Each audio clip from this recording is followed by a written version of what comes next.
இங்க ஐராவோட ஹஸ்பண்ட் கொஞ்ச நாளாவே இவங்க கூட சரியா பேசுறது கூட இல்ல. எப்பவும் போல அவருக்கு லஞ்ச் ரெடி பண்ணிட்டு இருக்காங்க. அப்ப மாடி வீட்ல இருக்க ஆண்டி இந்த மசாலாவை மட்டும் யூஸ் பண்ணினா உன் புருஷன் உன்னை சுத்தி சுத்தி வருவான்னு சொல்லி கூடையில அனுப்புறாங்க.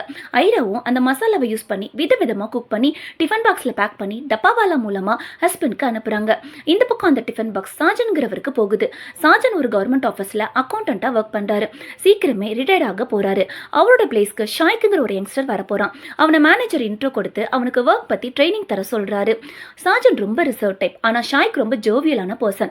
ட்ரைனிங் ஸ்டார்ட் பண்ணலாமா சார்னு அவன் கேட்க, எனக்கு இப்போ லஞ்ச் டைம், ஈவினிங் 4:30க்கு வான்னு அனுப்பிட்டு டிஃபன் பாக்ஸை எடுக்கிறாரு. பாக்ஸை பார்த்ததும் டிஃபரெண்டா இருக்குன்னு ஒரு செகண்ட் டவுட் வருது. ஆனா பசி ஒரு பக்கம், மிச்சம் வைக்காம காலி பண்ணிட்டாரு. இந்த பக்கம் ஐரா கிட்ட டப்பாவால மூலமா ஈவினிங் டிஃபன் பாக்ஸ் ரிட்டர்ன் ஆகுது.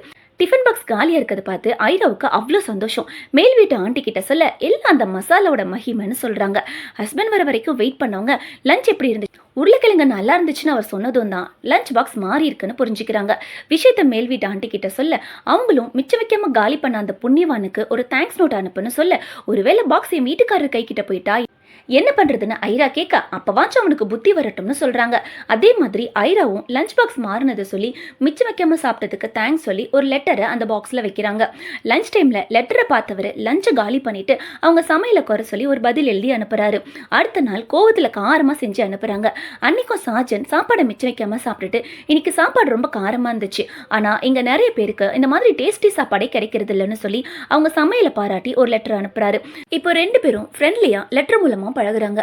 ஐராவும் அவங்கள பத்தியும் அவங்களுக்கு ஒரு பொண்ணு இருக்கிறதாவும் அவங்க ஹஸ்பண்ட் இவங்க கிட்ட சரியா பேசுறது கூட இல்லைன்னு லெட்டர்ல ஷேர் பண்றாங்க. பதிலுக்கு ஷாஜனும் அவருக்கு ஆஃபீஸ்ல ஒர்க் ப்ரெஷரா இருக்கும், நானும் அப்படிதான் ஆஃபீஸ்னு ஒய்ஃப் கூட டைம் ஸ்பெண்ட் பண்ணாமலே போயிட்டேன், அவ இல்லாதப்பதான் அவளோட அருமையே எனக்கு தெரியுது, நீங்க என் செகண்ட் பேபிக்கு ட்ரை பண்ணக்கூடாது, உங்க எல்லா ப்ராப்ளமும் சரியாகிடும்னு சொல்ல ஐராவும் நைட் அவங்க ஹஸ்பண்ட் கிட்ட க்ளோஸ் ஆக ட்ரை பண்றாங்க. ஆனா அவர் மூஞ்சில அடிச்ச மாதிரி தூங்கணும் டிஸ்டர்ப் பண்ணாதானே இன்சல்ட் பண்ணிடுறாரு. இதுல ஐரா ரொம்பவே ஹர்ட் ஆகிடுறாங்க. அடுத்த நாள் ஷாஜன் வழக்கம் போல ஆஃபீஸ் போறாரு. போற வழியில செம்ம டிராஃபிக். என்னப்பா ஆச்சு, இன்னைக்கு இவ்வளோ டிராஃபிக்கா இருக்குன்னு ஆட்டோ டிரைவரை கேட்க, ஒரு லேடி அவங்க பொண்ணோட அந்த பில்டிங்ல இருந்து கீழே குதிச்சு இறந்துட்டாங்கன்னு சொல்ல இவருக்கு தூக்கி வாரி போடுது. ஒருவேளை அது ஐராவா இருக்குமோன்னு பயப்படுறாரு. அன்னைக்கு லஞ்ச் பாக்ஸ்க்காக எப்போ வரும்னு காலையில இருந்து டென்ஷனோட வெயிட் பண்றாரு. ஆனா லஞ்ச் பாக்ஸ் வரவே இல்லை. ஷாஜனுக்கு பதட்டமாக ஆரம்பிக்குது.